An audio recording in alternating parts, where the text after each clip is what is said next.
On this week's episode of Devil's Trap Podcast, dropping this summer, the newest album by Diseased Killer Puppy. Featuring such bangers as Vamp Juice, Surprise Suicide House, What's in the Basement, Susie, Subconscious Junk, and Puritanical Harpies. Plus bonus track, It's a Bot. Let's do this.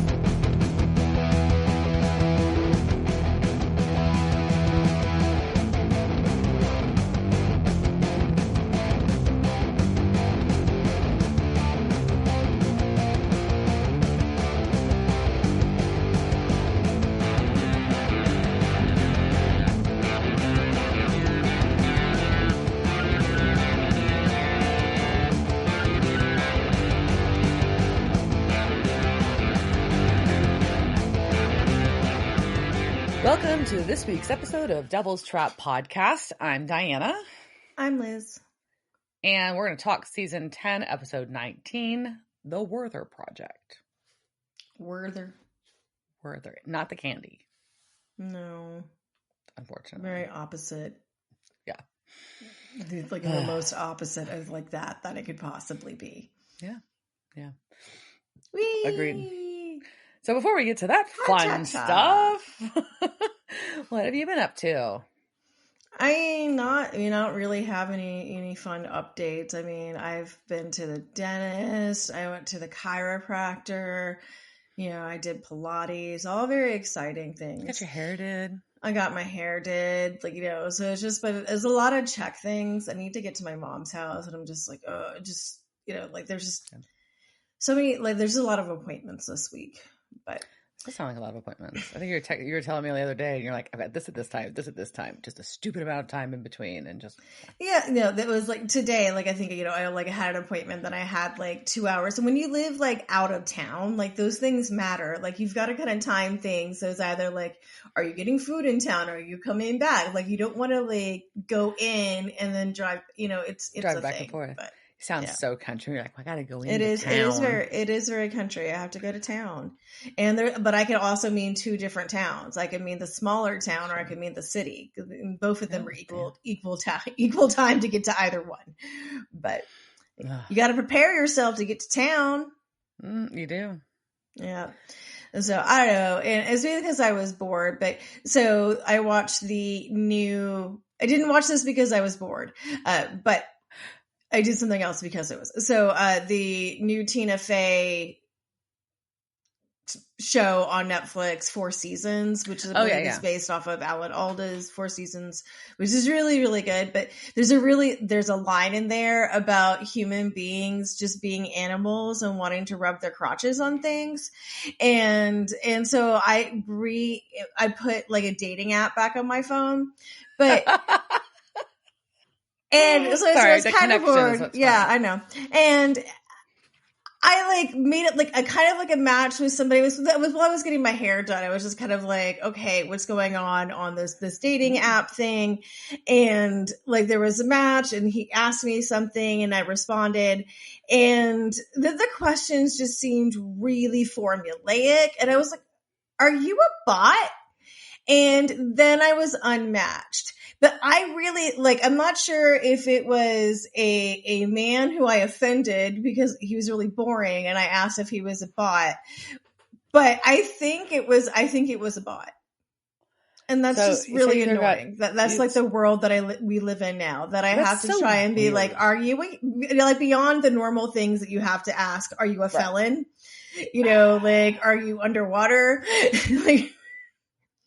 How much of a prepper are you? Now, it's, are you because there's tiers of that are acceptable. There's levels there. That's but those wild. are things, those aren't preferences you can check on dating apps. So those are questions you need to ask for yourselves. That's wild. Bots on apps. I mean, like bots on apps. The boys get actually interacting with people. I bet the men get like crazy ones, right? And that's been going on for quite a while. And I think it's just finally becoming profitable to start targeting both, the ladies as well. But is it just because people send them, they talk to people into sending them money? Is that what it is?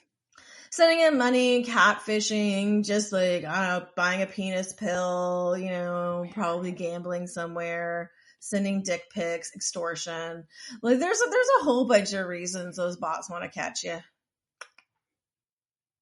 Let's catch a bot. Catch a bot. That sounds terrible. Oh yeah, no, there's a reason that I don't date at all. Like it's just, this is what happens. You dip your toe back in, and then you're like, so this is the new bullshit. Like, are you a fucking human being? Yeah, like, I shouldn't be shocked with all my catfish watching because I watch that show a lot. But can you please do a puzzle for me? What? Like the captcha puzzle. Like I shouldn't like, you know, like if you're going to chat me. It's weird that you'd have to ask somebody. Like are send you somebody human? a captcha puzzle. Like to be able to chat with you, they have to do the are you a human like captcha test. Mm-hmm. Rotate this design until it matches up. Yeah, I will tell you sometimes I have a hard time with those. I get stressed about like the ones that are like click all of the motorcycles. Well, a tiny sliver of the motorcycle tire is in the picture. But I'm like, is the person on the motorcycle, is that part of the motorcycle? Like, I don't know. Is the mirror part of the motorcycle? That's an accessory. Is the motorcycle helmet? What about this crosswalk? Is this like the crosswalk ended? Is there something else? And then like another one will pop up right when you hit verify, and you're like, but I knew I didn't mean I saw that bicycle. Something wasn't loading right on my phone the other day, and I was trying to get to this link, and I couldn't get it to go through. And then it popped up and said that you're a bot. They called me a bot, and that told me I wasn't human. Oh no, I get that with my browsers and my VPNs. Like, no, they think I'm a bot all the time, or like really what it is because I go through maybe some of the addresses that I come through, other bad people, maybe bad, you know. I mean, so.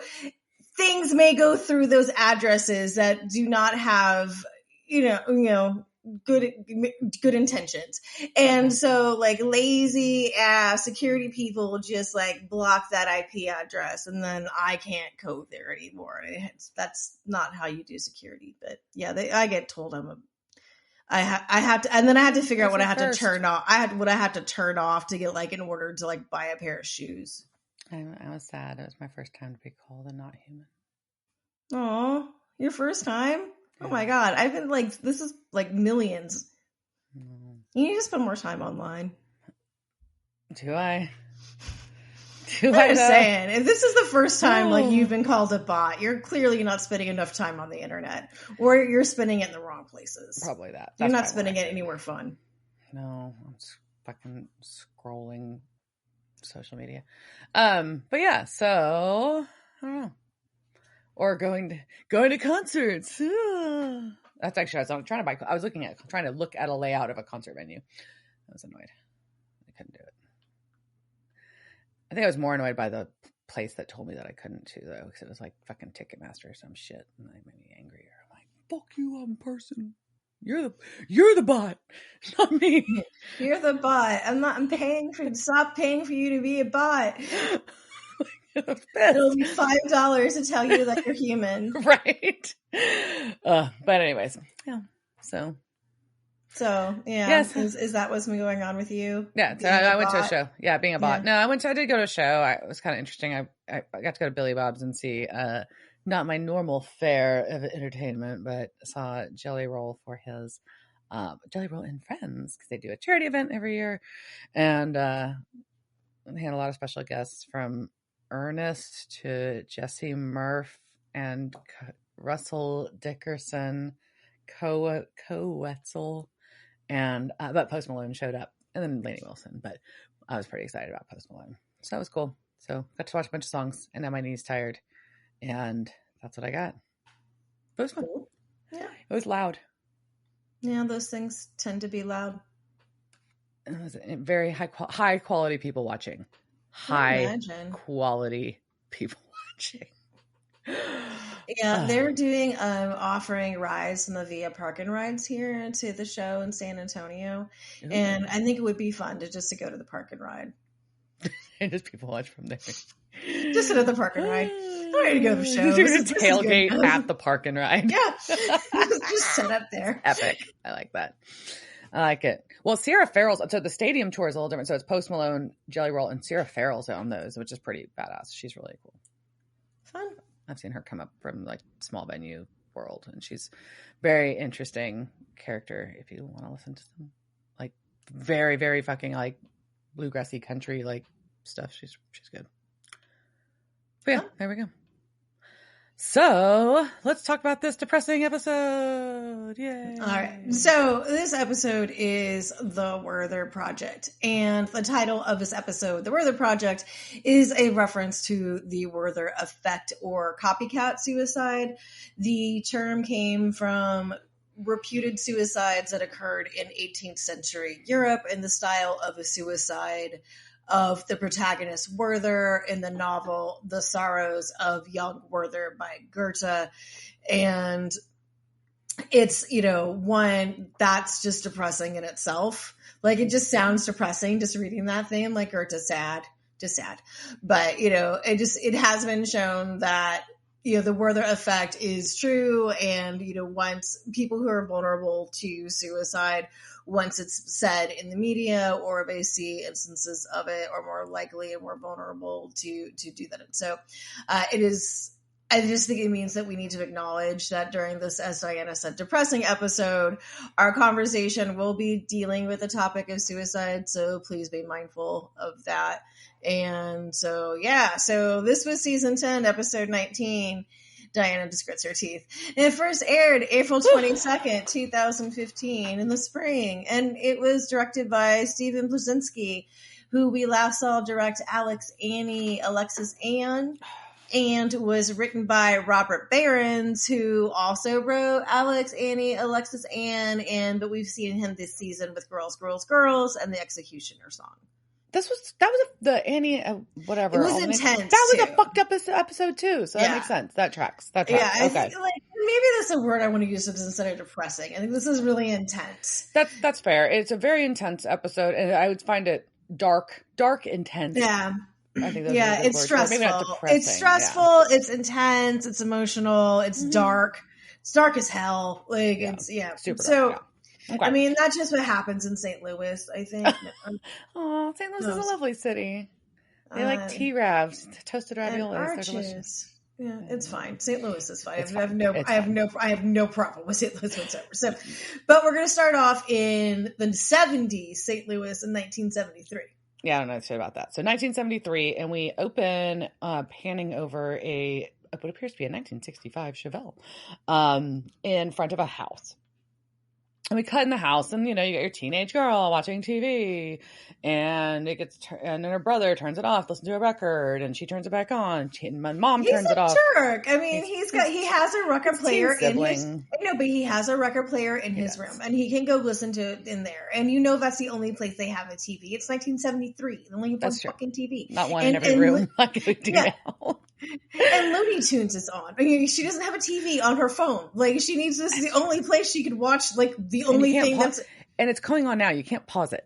She can't pause it, and this is the only thing that's on. It's true. Well, mom turns it off and gives her chores, because now, even though brother was a jerk and she turned it back on, mom's like, nah, you got shit to do.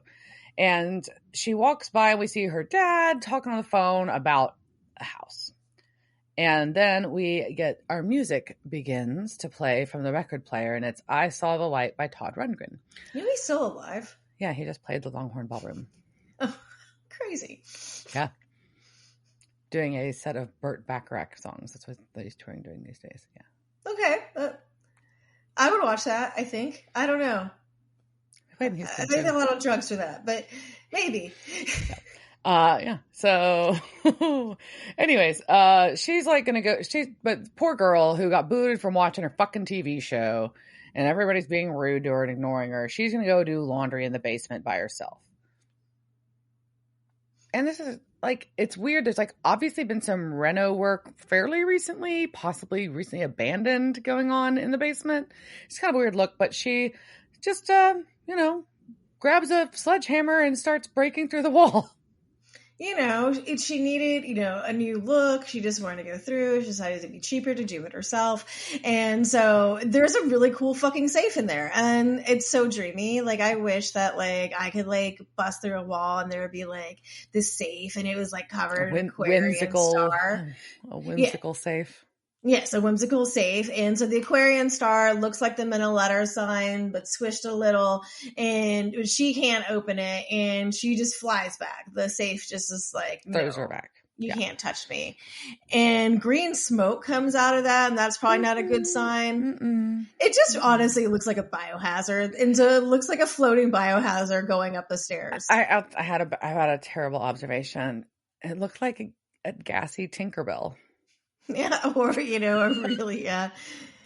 Like, in the Peter Pan, like I just see a little light floating around this Tinkerbell. And there's like this little light floating around with this green gas behind it. I'm like, the gassy fairy. Anyways.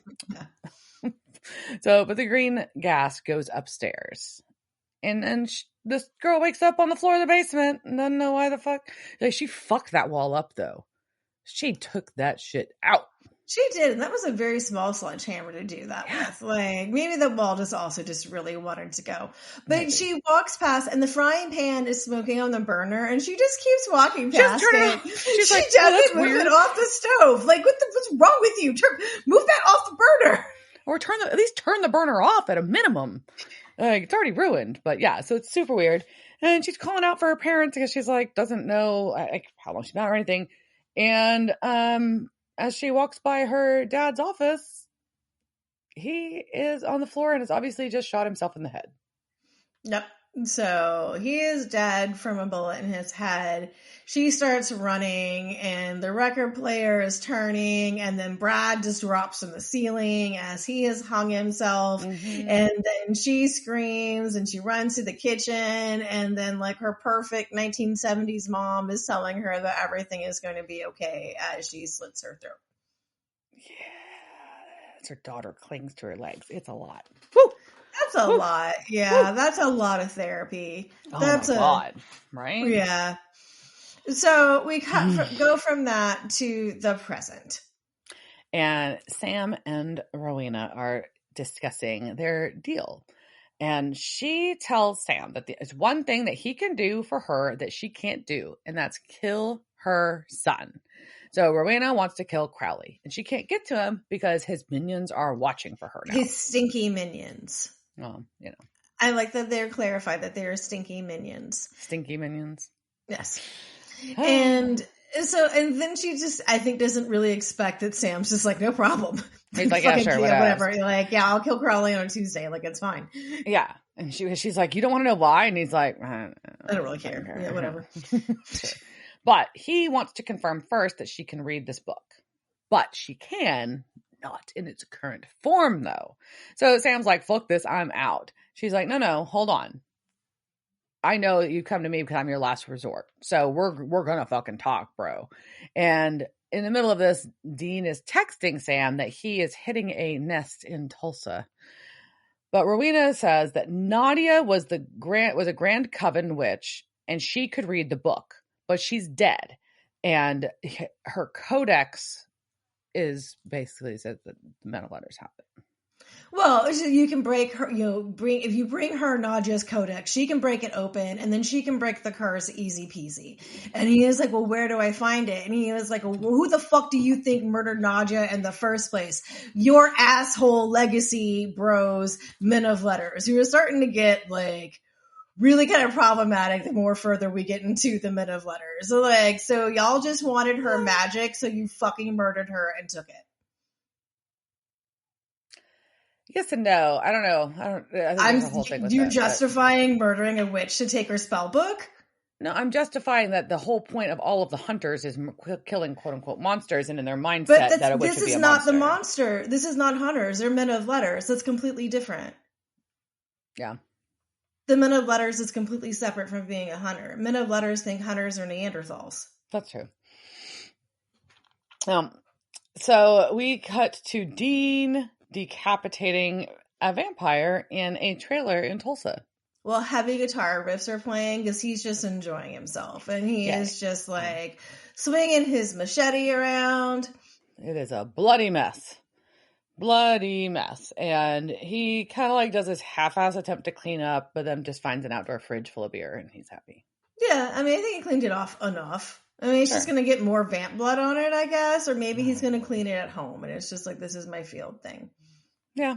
But Sam shows up, but Dean's already done. He's took out 6 vampires by himself, which is his personal best. And he's going to have his beer now. Because why not? But Sam's bummed. He's like, oh my gosh, you didn't wait for me. This is dangerous. And Dean's kind of like, what the fuck? Like, you know, why do you look at me like I'm a diseased killer puppy? Which is a nice description.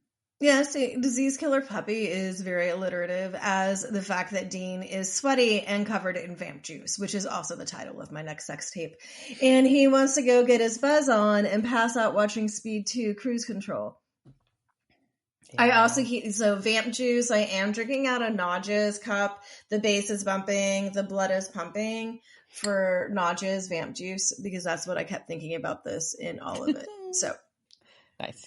Yeah, so we go from that to the bunker, where Dean has fallen asleep with headphones on, which is adorable. And then Sam goes into my version of porn and starts going through the Men of Letters archives looking for information on Nadia.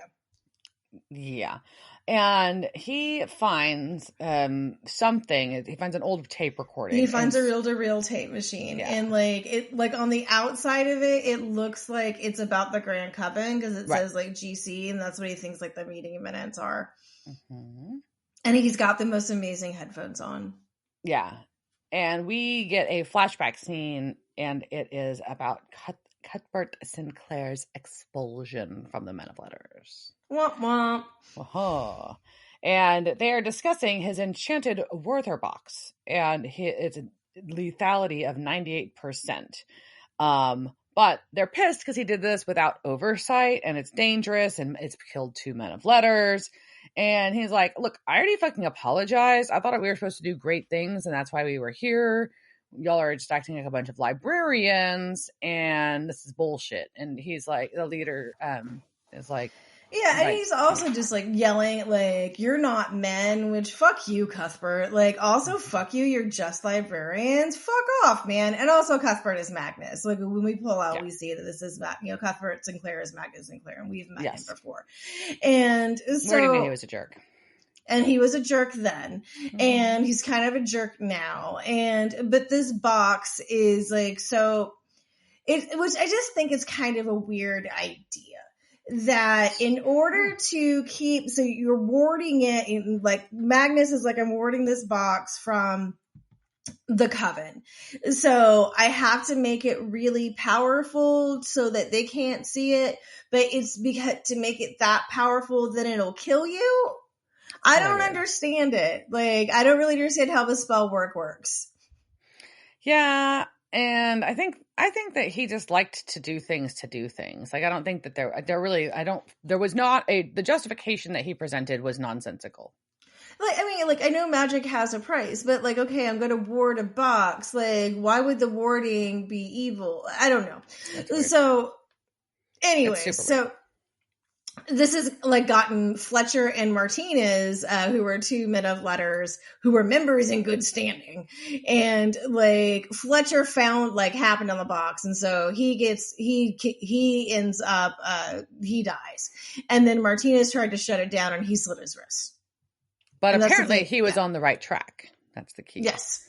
So Martinez was on the right track on how to break the code of the box, and so.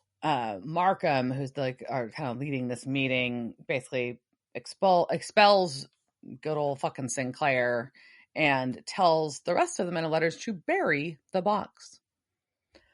That seems dangerous as shit, right? Like, oh, this box is like definitely makes people kill themselves. Let's just not try to work on it and just put it away.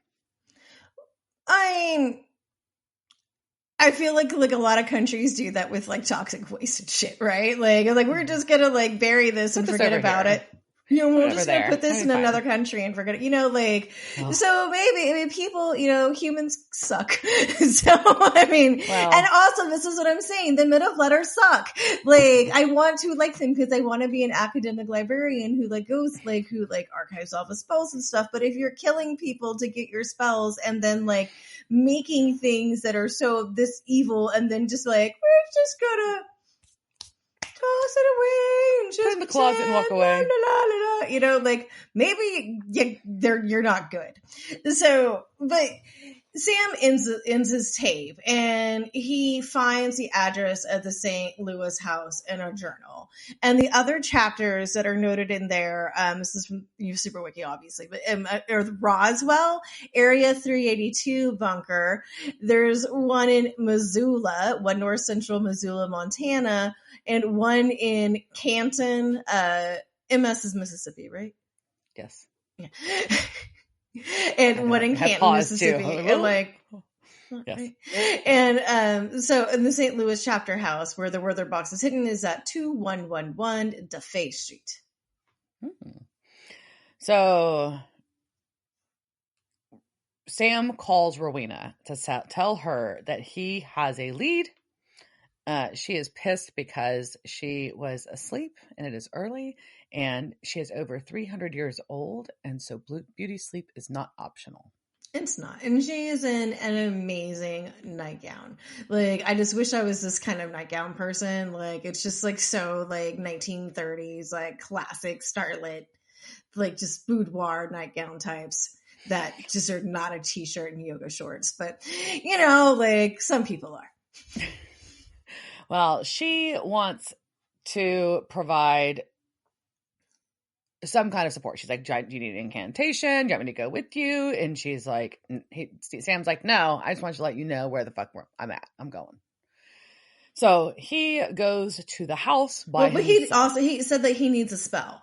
So he tells her about his lead, but he needs a spell to break it. And she recommends the Kiberian invocation and that it's easy to obtain. It's a good all-purpose disenchantment, but it's not for amateurs. And that's why she wants to come with him.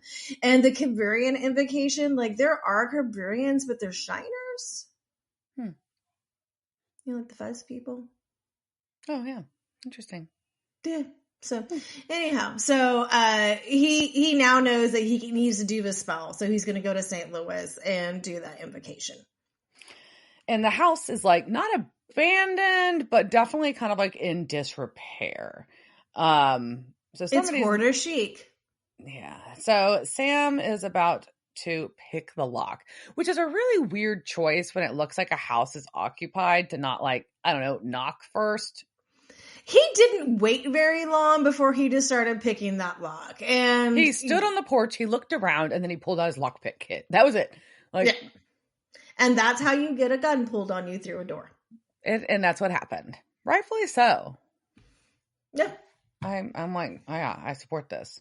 And he's like, oh, I can explain. How the fuck do you explain this? So she gives three options. Good luck of getting out of this one. So he retreats because I think he realizes he's fucked. And then as he gets in the car, guess who hops in the passenger side but Dean. And Dean wants to help with the case because he's had time to think. He realizes he shouldn't gone off solo like he did after the vamps. And that was a douche move. And so he assumes that Sam is doing this solo case as a lesson to Dean. He sleuthed out the address by doing the rubbing. He babysitter clubbed his way right through it by taking the etching off that tablet. And then Googled and he found that it was the St. Louis suicide house. What's the look on Sam's face? He was like, oh, you're going after the St. Louis suicide house? And Sam's just like, yes, exactly. I am. Exactly. You figured it out, sir. And in your head, if that was in your head, you're just like, fuck, suicide, that sounds bad. Suicide house sounds really bad. What's a suicide house? Surprise! No one wants a surprise suicide house. Yeah, no, you just don't. And so Dean tells a story, which is the depressing thing from the beginning. And he has sussed out that the daughter is probably the one who just tried to shoot Sam's nuts off. Yeah. Yeah. Yeah. But he also thinks it's weird that Sam has gone after this case at all, because it's not just a cold case. It's just so old and nothing's really happened. But maybe Sam knows something else. Yeah, and Sam tries to cover it by being like, look, it's an old minute letter house, and he's not lying about that, right? He's not. And he's like, the Werther is buried in the house, and nobody was there to protect it because Abby killed them all, and the Werther is a time bomb, and it needs to be refused because it's our responsibility. We're men of letters. Mm-hmm. It's our legacy. And Dean's like, sure. Okay, sure. I guess. Whatever. There's a box. So... you have Dean's attention. Dean goes and knocks on the door because, a woman answers with her pistol because she assumed it was going to be Sam again. But Dean pretends to be part of the neighborhood watch, and he wants the description of the person who tried to break in, and he uses this to finagle getting himself inside, and that is insane that he's able to get inside this house. Yeah, I think she's thrown off guard. Like, so one, and he says he's Dwight Twilley, and that is a man who's saying, I'm on fire. And so that song probably started going through her head, and she is like, whoa, I'm on fire. And then she's like, wait, oh shit, what, Dean? And then like, he's inside, and she's like, how the fuck? And then she's like, what are you talking about? What dude? And she's like, oh yeah, that guy, he had pretty hair. And then she starts thinking about Sam's hair. And so once again, she's just thrown off. She also hasn't clearly talked to anybody in like 40 years. Yeah, she's not very social. Yeah. I don't blame her. She's living with a crazy box. But while this is happening, they've decided that the good plan here is for Sam to go around back and pick the lock. Like, this is like, I'm like, this poor lady. Well, and so then so Sam is now broken in the back door, and then Dean asks her if she lives alone, and she's like, it's just me and Gus is her gun, which is good for you. I will be waving it around too, but men, we stop asking women if they live alone. It's creepy. It's real creepy. Yeah. It's real creepy. We see the same Chevelle in the backyard too when Sam's breaking in, but yeah. So Dean's looking around, and the house is kind of a mess. It's quarter chic. Yeah, my first thought is like, and we get a hint that she doesn't go to the basement, and we'll get there in a second. But I was like, did she just keep buying clothes because she can't do laundry? Yeah, I wouldn't. Would you? No, I'm just saying. I think I'm just being like, new underwear. There's like baskets of clothes. There's baskets of clothes and like piles of clothes everywhere. Anyways, I hadn't thought about that, but yep. No, I think that's what it is. Because this is what it says. Sam goes down to the basement. Pass. He does. Yeah, no thank you. But he almost gets busted because the tea kettle goes off right when he walks by. But yes, he makes it to the basement, and there's this weird pile of chairs against the wall where the hole was. It's really odd. That's all. Yep. And Dean starts being extra creepy now because he starts talking about how lonely it must be to be a woman living alone in that big house by herself. Stop it. Yeah, and she does share that after her family died, her aunt moved in and raised her for a few years. Then, ... she trails off. Because we hear a noise. Because Sam's making noise in the basement, and it freaks everybody out. And she tells Dean that she told her aunt not to go in the basement because no one goes in the basement. What's in the basement, Susie? Very upsetting. It is very upsetting. Dean asked it, what's in the basement? Dean just has like the most amazing, like I've sent Diana screenshots of just Dean's face, like, what's in the basement, Susie? What's in the box? What's in the box? But Sam has the box, and things are just starting to kind of spiral a little bit, right? Yeah, she's getting a little tense. Sam is about to start this spell. Susie's pointing a gun at Dean. And she's like, I might be rusty, but I'm not an idiot. And the doorbell hasn't rang in months. And then all of a sudden I got 2 visitors. What the fuck? One breaks in and one's asking weird questions. You came for the box. And she says, it's really sad though, because she said there's only like one thing that's worth something here. And they wouldn't be going after her. And Susie, you're worth something. Somebody would abduct and murder you. It's fine. You are worth something to somebody. And so, just to have a little more self-esteem. You're worth more than a weird box. At least I think that. So I don't know. You really like that box, Liz. It's a pretty cool box. I mean, so Sam starts ordering from Buca de Beppo. Well, actually, what he's doing is he's doing that spell from earlier, and he says "Purificara la magia," and like the loose translation is "cleanse the magic." Huh. Okay. Well, she's telling Dean that she knew someone would come for the box, and she was not going to let that happen. And then it dawns on her that Sam is downstairs. And Dean's trying like, no, my brother and I, we're here to help. And she's yelling for Dean to call Sam up.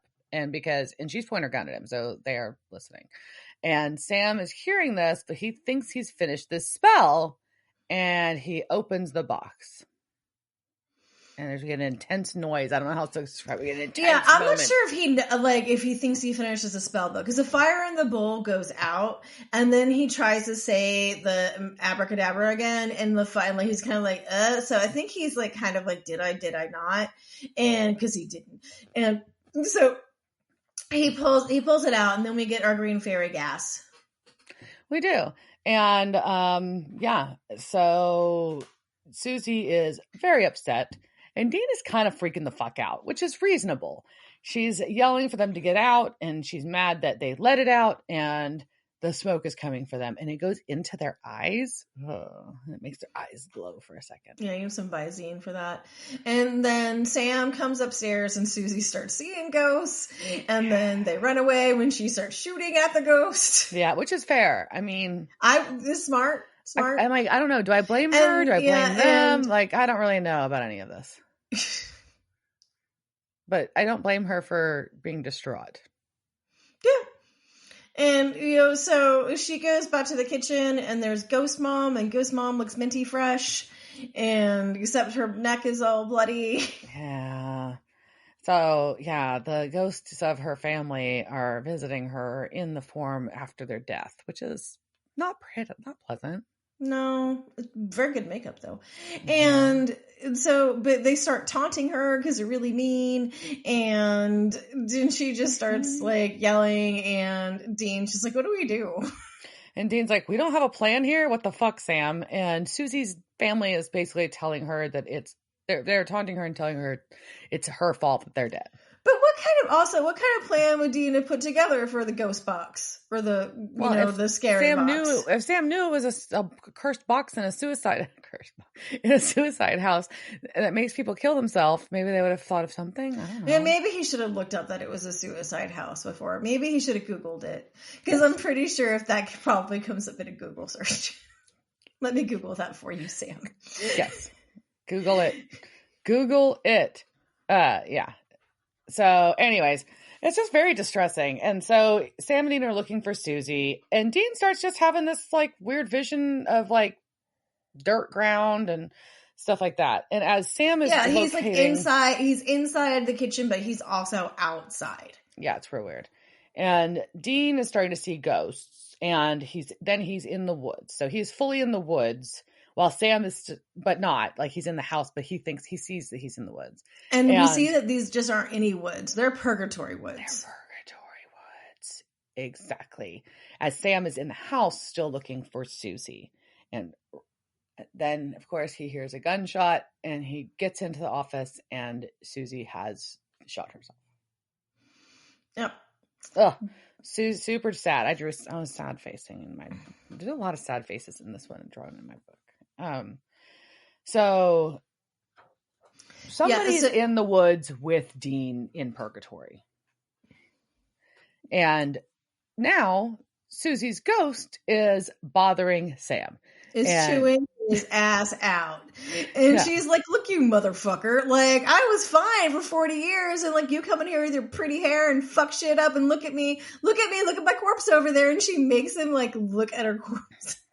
And she calls herself the first casualty of his misguided mission, and asks if it's worth it as long as the two of them are alive. And I'm like, ouch, Susie, ouch. But Sam is realizing that she is not real, even though she's continuing, and she's trying to like kind of chase him. And she's calling him out on how out of control he is because he should be stopped, and that she just straight up tells him to kill himself, which is real dark. Yeah, and the only one who can stop you is you. And then Rowena shows up looking fierce as fuck in this blue dress with like this blue eyeshadow. And a smoky eye. Like she did both, which is like, like that's a double whammy. It's a baller move. Yeah. Bold. It's bold. Bold. And she banishes the ghost, and Sam's like, Dean cannot see you. But they find Dean, and he is standing in a room calling out to Sam, but can clearly not see the room that he is in. He sees the woods and gets attacked by a Leviathan. Wasn't like Leviathan? Question mark. By the way, this was filmed at Panther Paintball in Surrey, and if you want to go there, an airsoft package is required to visit. The scene earlier with Dean killing the vampires was filmed in the parking lot of the paintball place. That's hilarious. Yeah. So the Leviathan gets its head cut off, and who cuts its head off? It's Benny! Yay! It's not Benny. It's kind of Benny. It's kind of not. So Sam is trying to snap Dean out of this, and Arena's like, look, whatever he's in, it's real to him, so... She's like, let me do a hilarious dance in front of him, and you can see it. Like, oh, Mr. Dean, you cannot see me. Yeah, and she's like, we're going to have to, like, he's deep in that spell, so we're going to have to figure out how to get him out by the root. But Sam's like, well, let's go break into the box, and I should break the spell and break all the things, and let's do this. So... they're going to go do that, but first they're going to tie Dean up so he doesn't hurt himself while they're off doing that. And Rowena thinks that could be fun. But I'm like, look at how they... Okay, I'll get back to it when we do. So Dean and Benny are chatting and walking. And Dean tells Benny that he's a figment trying to keep him from getting back to reality. And Benny is like kind of offended that Dean thinks he's offended. And I think it's the same thing, like maybe somebody thinking you're a bot. Maybe. Similar, yeah.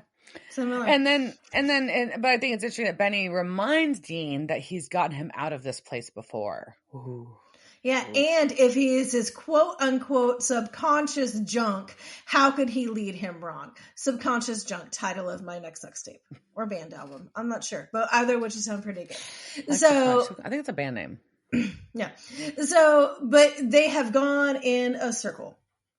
They have, and they are walking, but they keep going in a circle.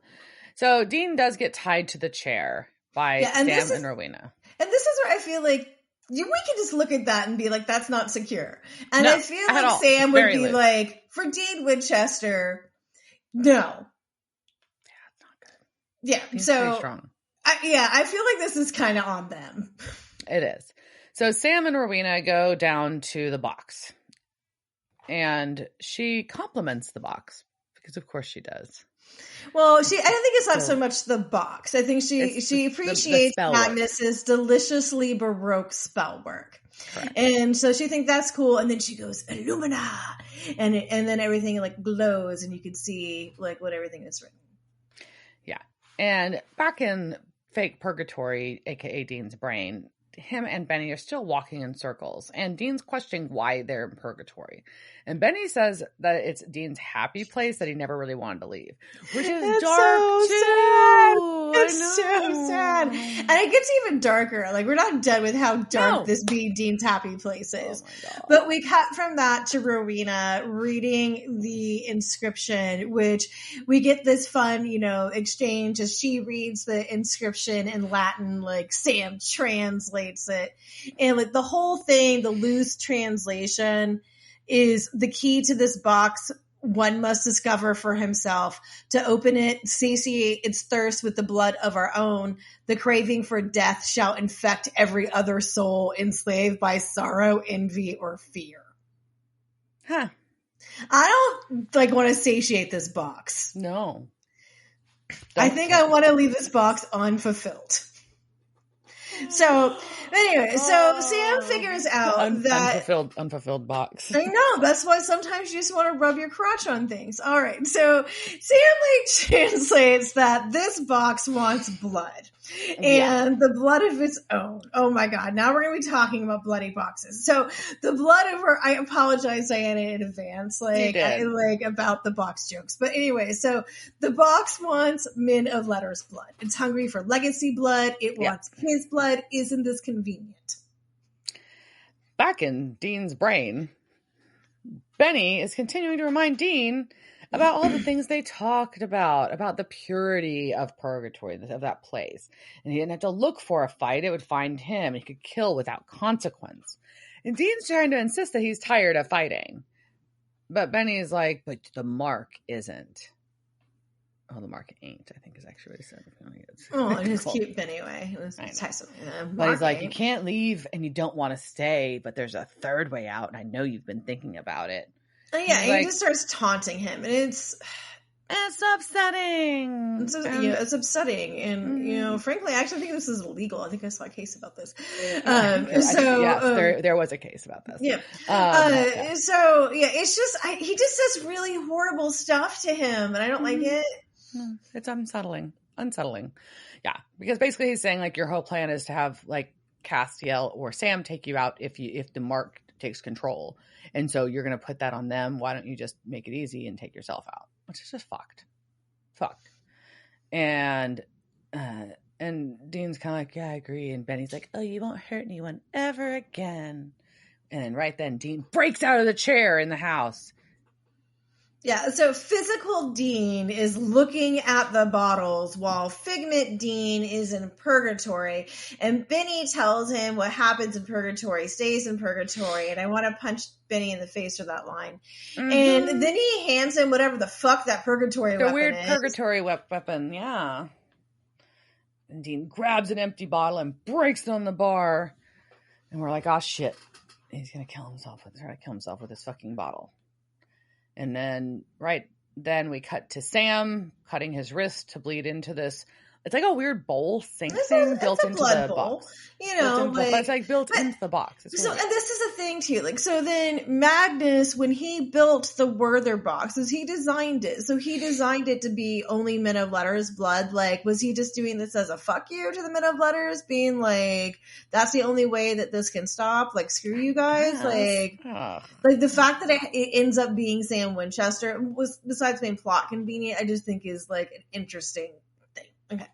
So he starts squeezing his blood into the blood bowl basin thing, and the gears just start clicking. Yeah, the gears are turning. Back in purgatory, Dean tells Benny that he's in as good a place as any to call it. And we're like, oh shit. And Sam is like getting woozy, like he's giving up a lot of blood real fast. But apparently the box wants more blood. The box wants it all. It just does.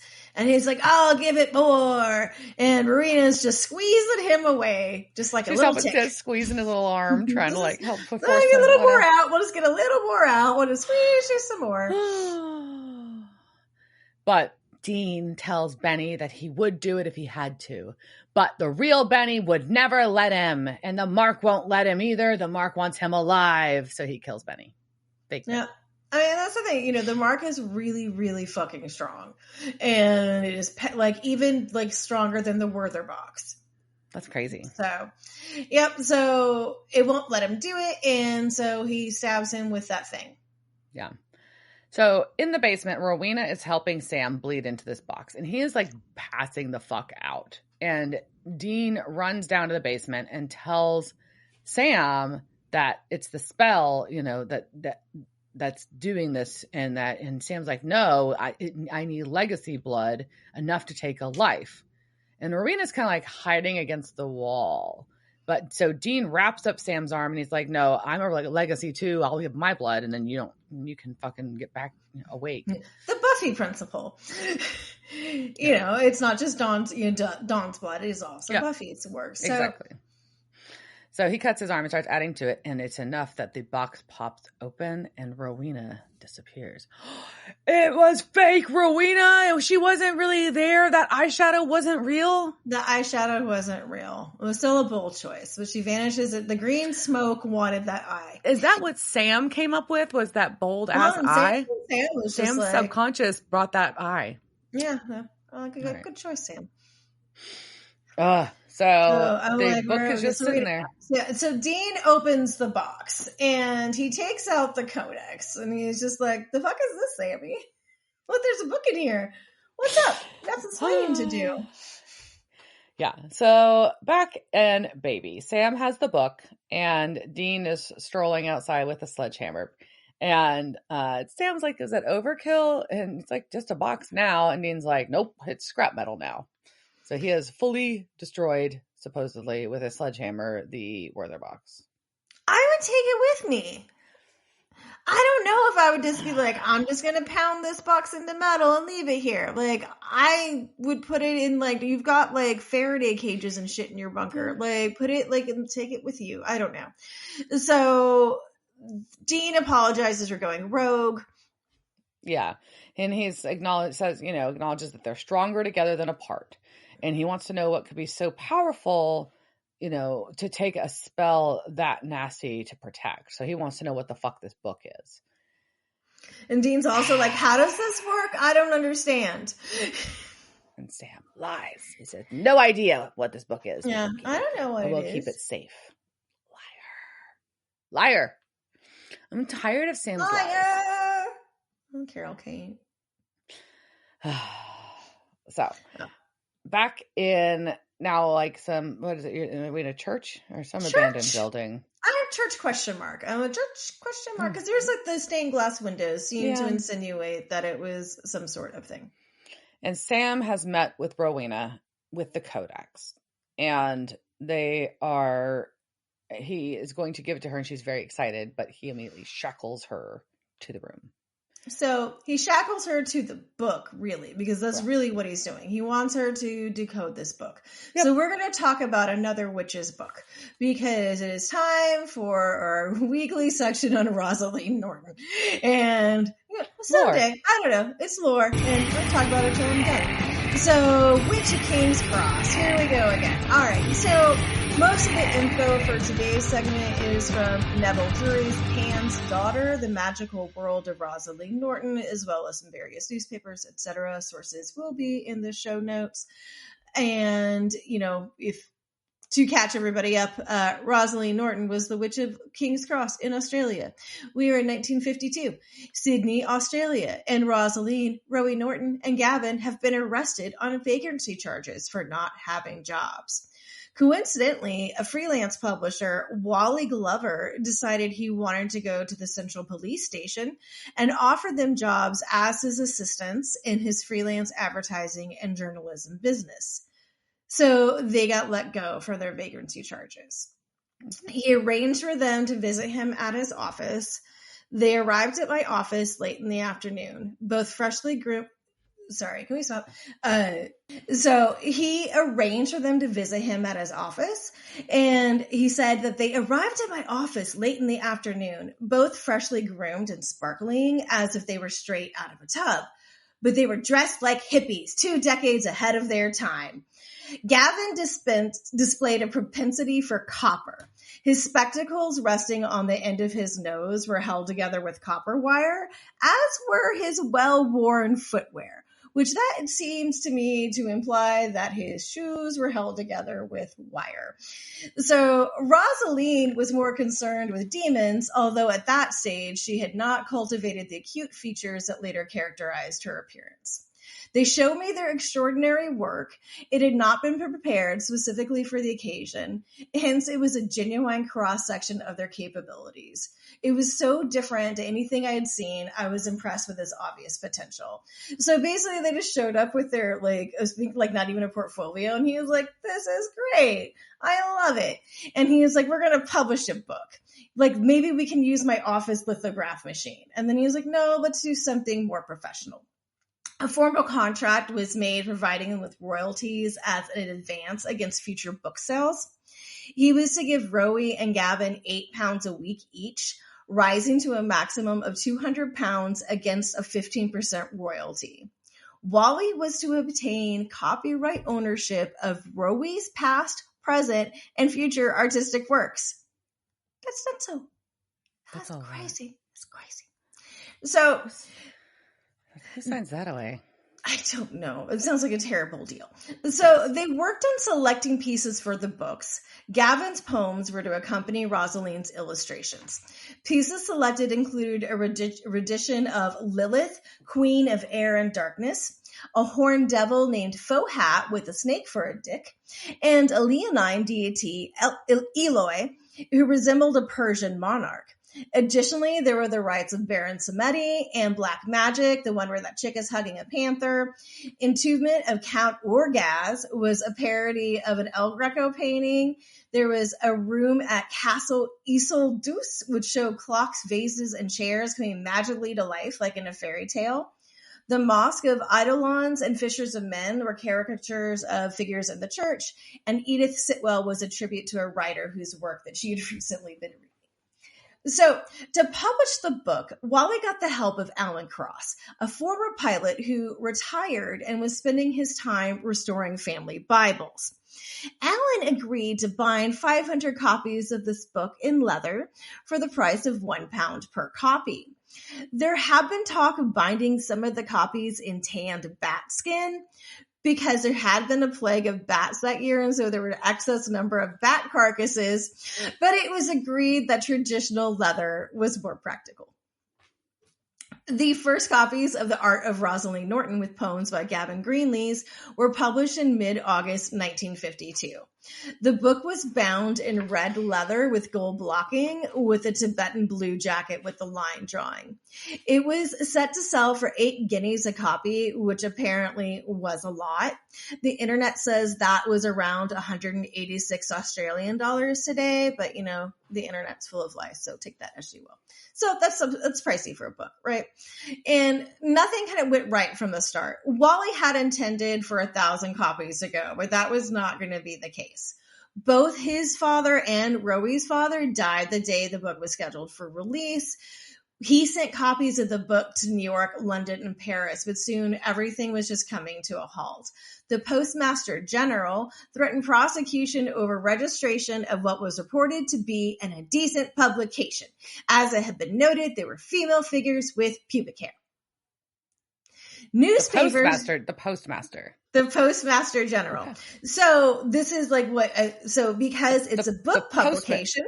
The Postman Police. The Postman Police. So they're basically saying it's an obscene book and you cannot send this through the post. Yeah. So that's an interesting thing. You know, it's something that is today, like, you know, I'm not sure what the law is in Australia, but, you know, there are regulations over, but you can pretty much send whatever you want unless we go back to our Comstock Act. Anyways, so newspapers started really getting into this, right? And they started calling it the most blatant example of obscenity yet published in Australia.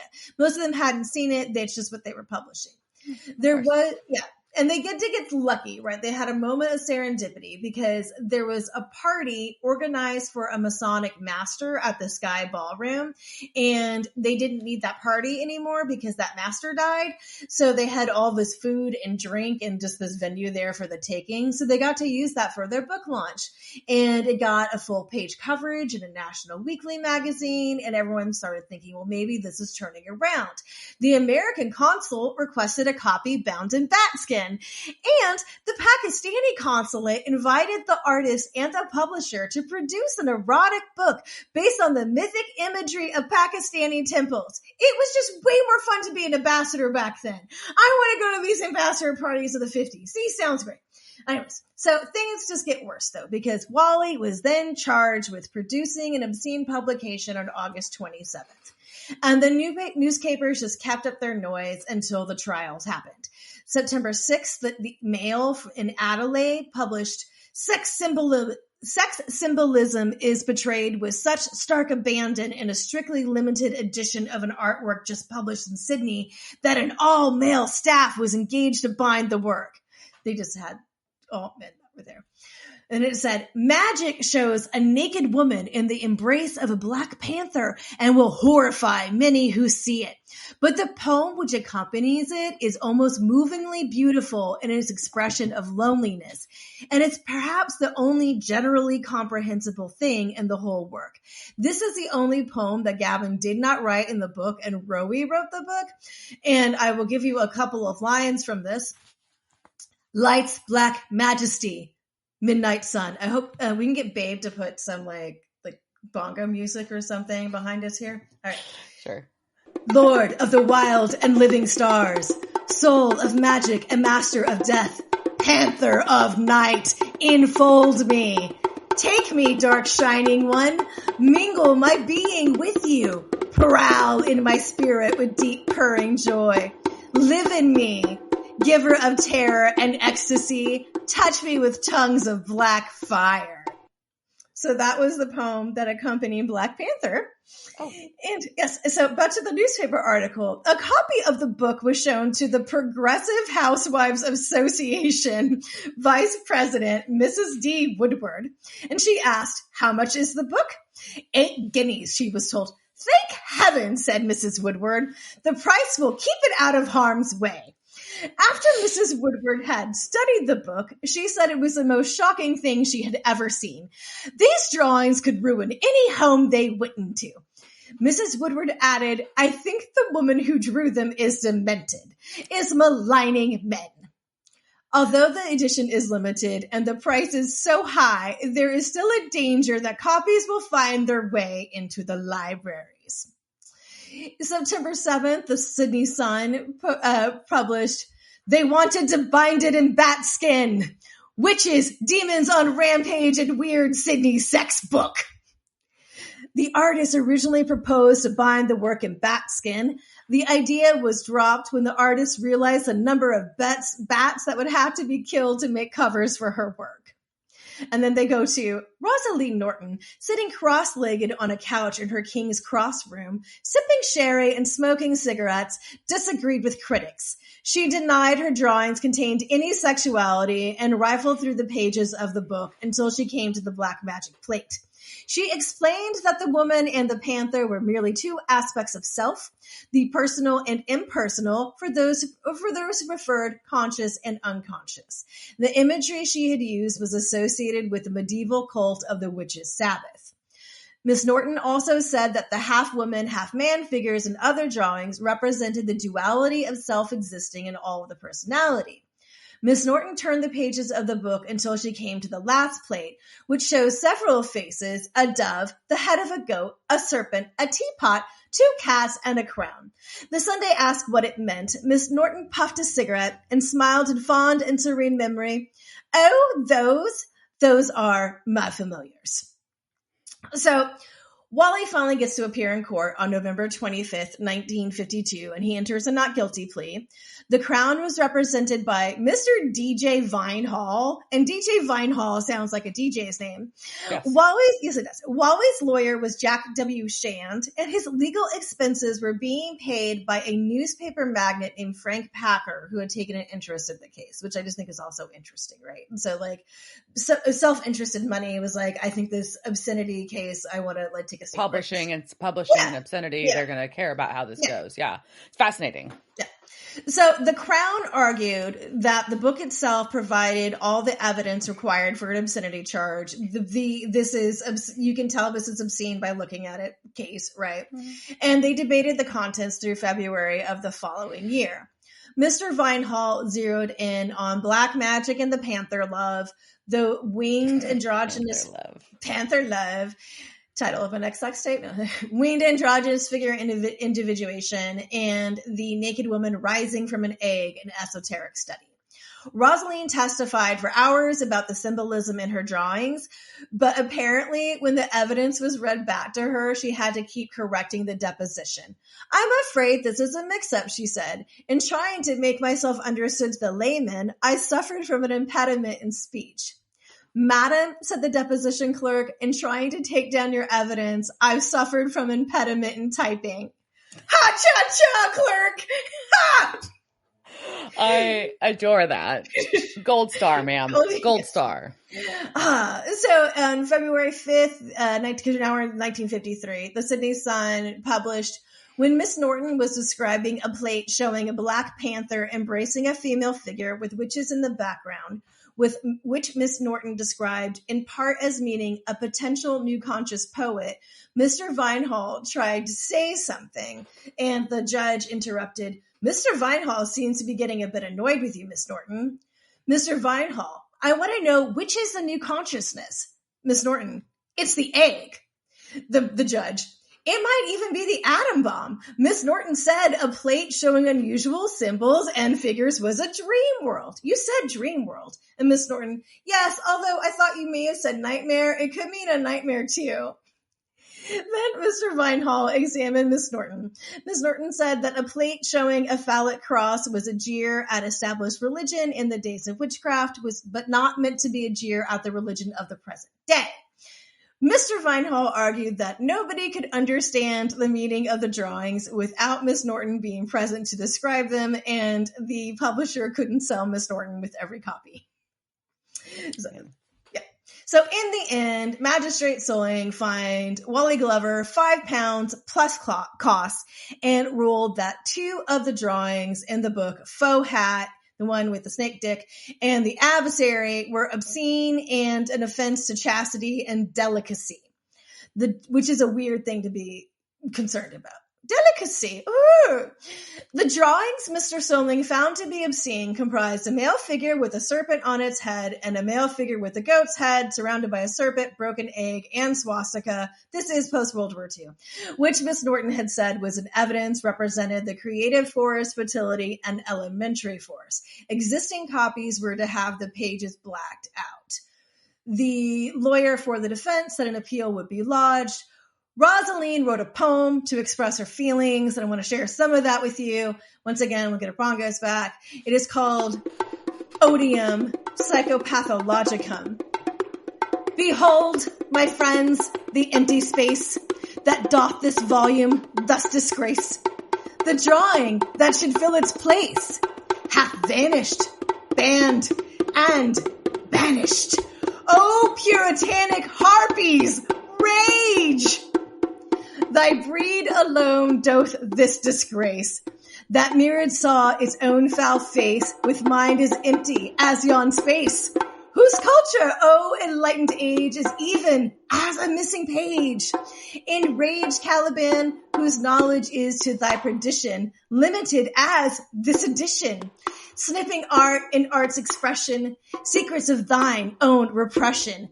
How thy malice ban, yet know, O ape of little sense, honoi soit qui mal ye pense. God damn it, I looked up all that in French, but I think it translates to be that as it may. But it was something that she had to represent. So that was the poem that she wrote. I think she wanted to be put where the pages were like blacked out, and this is my rage. My rage at the blacked out page. Oh, puritanic harpies. Puritanic harpies. Also my next band name. So the book was attracting publicity. Rowie was getting commissions, but copies of the book that had been sent to New York were confiscated by U.S. Customs at the border and burnt at the port. I couldn't find this talked about in U.S. papers. Things I did see seized in the years 1952 to 53.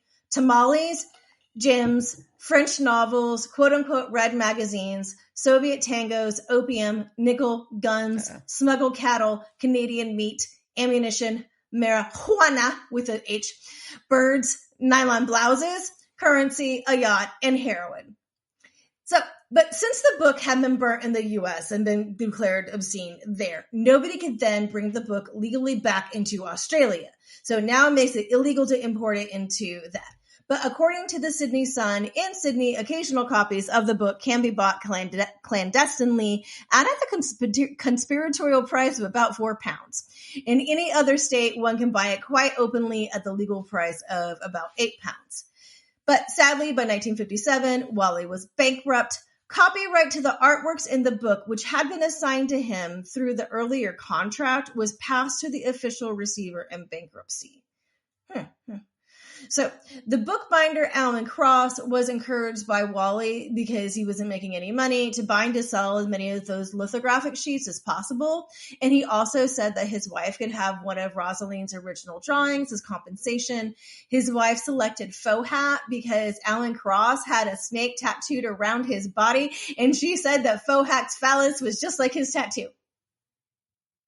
I love her. Oh.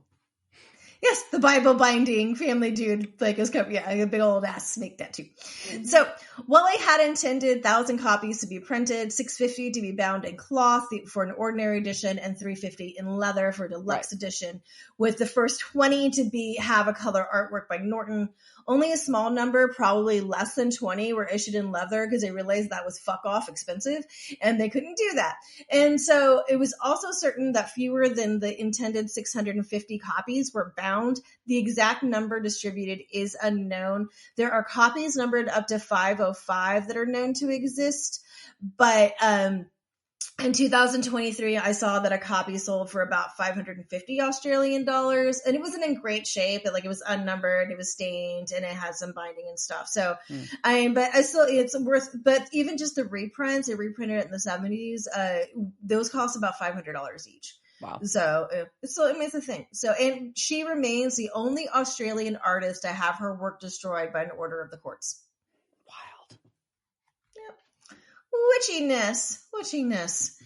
So, as we go back to our other witch, who's very angry because she had an agreement, Giant.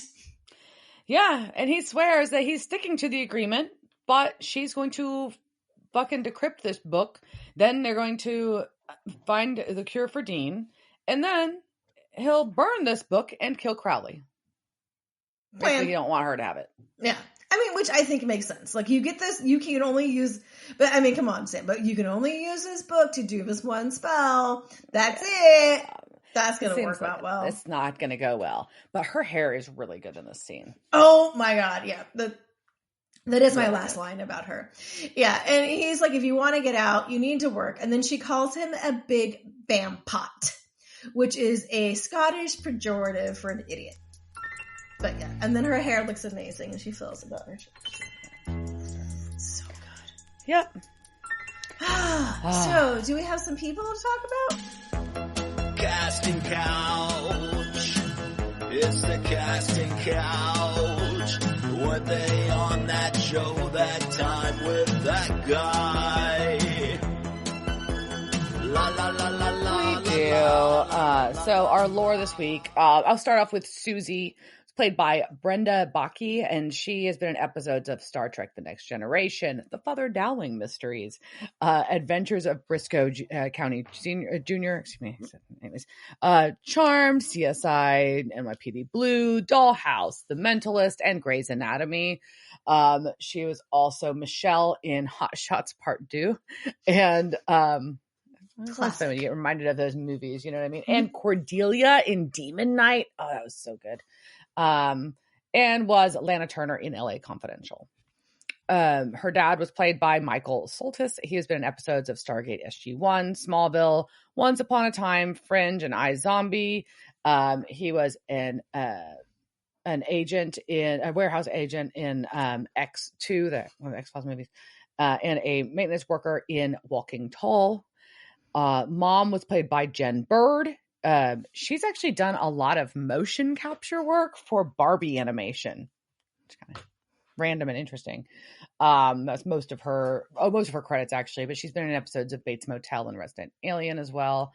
Brad, the brother, was played by Matteo Stefan, and he's been in episodes of Fringe, iZombie, and Riverdale. He was also Biff in the Diary of a Wimpy Kid movie. And young Susie was played by Erica Shane Gare. With amazing braids. Oh my God, those braids were so good. Yeah. And she's been in episodes of Battlestar Galactica. She was Cassie in the movie RV. She was Rowan in the movie Wicker Man. And she does voice work for a children's cartoon called Dinosaur Train. She's done hundreds of episodes of that. Markham was the name of our leader of the Men of Letters meeting that expelled Magnus. Yeah. And he was played by Ben Corns, and he's been in episodes of General Hospital and Riverdale, and he was a captain in 50 Shades Freed. There you go. One of the 50 Shades. I didn't see it. I was just having thoughts about like how good the men of letters do look because they're all in like that 40s attire, and it's just like it's so clean and it's such a good era for menswear and just like good haircut time, like good like it was a good haircut era. Yeah, and then you went to 50 Shades Free. So you're looking for the crossover. Can we get a Men of Letters? I think we're about to be wanting to rub my crotch on stuff, but so depressing, yes. I mean, but like, intense. It was just right? very dark. It was intense and dark. You know, I think like turning to like whatever self-doubt or things people have, like having a manifestation of your loved ones telling you to end your life is fucking dark. Like, I don't know how else to handle that. Buffy, like there's a Buffy episode that was like that too. And it's that, I mean, it's a part of the human psyche that is just, you know, I mean, I know it's something we need to talk about, but also I don't want my loved ones standing around telling me like, you know, that's some fucking trauma there, you know, having your loved ones telling you all these bad things about you. If your loved ones are doing that, they're not probably your loved ones. Correct. That's probably a pretty good sign that they may be a figment of they may be a bot. They might be a bot. Or that's how I'm solving depression. Kind of all depression is solved by a bot. That's it. That's just where I'm going. The voice in my head is just a bot. It's a bot. Oh, the simulation. Oh no. I'm sorry, guys. We've proved the simulation is real. There it is. At least the bot's a cat. Oh, I don't know. All right. Now that we're emotionally drained, anything else? Nope. That's all I got.